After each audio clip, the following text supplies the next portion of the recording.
ನಮಸ್ಕಾರ ವೀಕ್ಷಕರೇ, welcome to ನಮಸ್ತೆ ಇಂಡಿಯಾ ಕುಕಿಂಗ್ ಚಾನಲ್. ಇವತ್ತು ನಮ್ಮ ಚಾನಲ್ನಲ್ಲಿ ಬೆಲ್ಲದ ಟೀ ಮಾಡೋದು ಹೇಗೆ ಅನ್ನೋದನ್ನು ನೋಡೋಣ.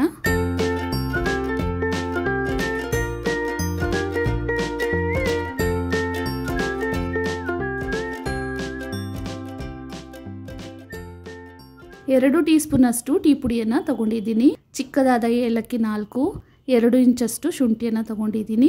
ಸಿಹಿಗೆ ತಕ್ಕಷ್ಟು ಉಪ್ಪಿನಂಶ ಇಲ್ಲದೆ ಇರುವಂತಹ ಬೆಲ್ಲವನ್ನು ತಗೊಂಡಿದ್ದೀನಿ.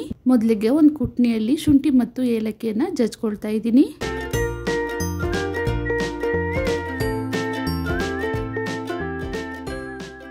ನೋಡಿ, ಈ ರೀತಿ ಜಜ್ಕೊಬೇಕು. ಇದಾದ್ಮೇಲೆ ಗ್ಯಾಸ್ ಸ್ಟವ್ನಲ್ಲಿ ಒಂದ್ ಕಡೆ ಹಾಲನ್ನ ಕಾಯೋದಕ್ಕಿಟ್ಟಿದ್ದೀನಿ. ಇನ್ನೊಂದ್ ಕಡೆ ಒಂದು ಪಾತ್ರೆಯಲ್ಲಿ 1 ಲೋಟ ನೀರನ್ನ ಹಾಕ್ತಾ ಇದ್ದೀನಿ. ಅಂದಾಜಿಗೆ 200 ml ಅಷ್ಟಿದೆ. ಇದರಲ್ಲಿ 2 ಟೀ ಸ್ಪೂನ್ ಟೀ ಪುಡಿ, ಬೆಲ್ಲ, ಕುಟ್ಟಿರುವ ಶುಂಠಿ ಮತ್ತು ಏಲಕ್ಕಿಯನ್ನು ಹಾಕ್ತಾ ಇದ್ದೀನಿ. ಇದನ್ನು 2 ನಿಮಿಷದವರೆಗೂ ಚೆನ್ನಾಗಿ ಕುದಿಯಕ್ಕೆ ಬಿಡಬೇಕು.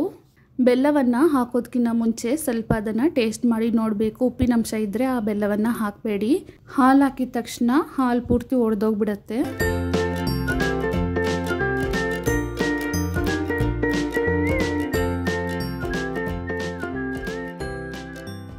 ಹಾಲು ಇವಾಗ ಚೆನ್ನಾಗಿ ಕುದೀತಾ ಇದೆ. ಇದನ್ನು ತೆಗೆದು ಕುದೀತಿರುವ ಡಿಕಾಕ್ಷನ್ ನಲ್ಲಿ ಹಾಕಬೇಕು. ನಮಗೆ ಯಾವ ರೀತಿ ಡಿಕಾಕ್ಷನ್ ಬೇಕೋ ಅಷ್ಟು ಹಾಲನ್ನು ಸೇರಿಸ್ಕೊಬೇಕು.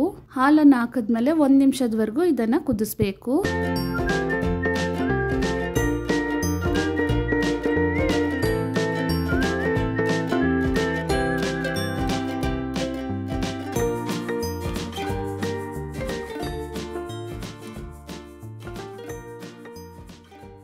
ಟೀ ಇವಾಗ ರೆಡಿಯಾಗಿದೆ. ಸ್ಟವನ್ನು ಆಫ್ ಮಾಡಿಬಿಡೋಣ. ಇದನ್ನು ಇವಾಗ ಒಂದು ಟೀ ಫಿಲ್ಟರ್ನ ಮೂಲಕ ಸೋರಿಸ್ಕೊಳ್ತಾ ಇದ್ದೀನಿ. ರುಚಿಕರವಾದ ಬೆಲ್ಲದ ಟೀ ಇವಾಗ ತಯಾರಾಗಿದೆ. ನಿಮಗೆ ಶುಂಠಿ ಮತ್ತು ಏಲಕ್ಕಿ ಪುಡಿಯ ಫ್ಲೇವರ್ ಇಷ್ಟ ಆಗಲಿಲ್ಲ ಅಂದರೆ ಬೆಲ್ಲ ಮತ್ತು ಟೀ ಪುಡಿಯನ್ನು ಹಾಕಿ ನಾರ್ಮಲ್ ಟೀಯನ್ನು ಸಹ ಮಾಡ್ಕೊಬಹುದು. ವೀಕ್ಷಕರೇ, ಈ ವಿಡಿಯೋ ನಿಮಗೆ ಇಷ್ಟ ಆಗಿದ್ದರೆ ನಮ್ಮ ಚಾನಲನ್ನು ಲೈಕ್ ಮಾಡಿ, ಸಬ್ಸ್ಕ್ರೈಬ್ ಮಾಡೋದನ್ನು ಮರೆಯಬೇಡಿ. ಧನ್ಯವಾದಗಳು.